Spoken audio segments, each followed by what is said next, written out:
In this video, I'm going to show you how to select multiple layers in Photopea.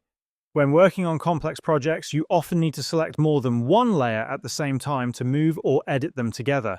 A common mistake beginners make is trying to drag across the canvas to select layers, which can sometimes move the background or unwanted elements instead. To avoid this, it is a good idea to first lock your background layer. You can do this by going to the Layers panel on the right side, selecting the background layer, and clicking the lock icon. This prevents it from being accidentally moved. One way to select multiple layers is directly from the canvas. After locking the background, you can click and drag across the area where your elements are located to select multiple layers at once. This method is useful when your elements are visually grouped together.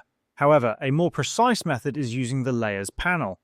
Click on the first layer you want to select, then hold the Control key on Windows or the Command key on Mac and click on additional layers one by one. This allows you to select multiple specific layers without affecting others. If you have a large number of layers and want to select a continuous group, there is an even faster method.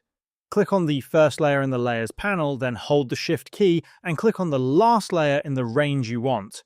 Photopea will automatically select all the layers in between. This is very useful when your layers are organized in order and you need to work on them together.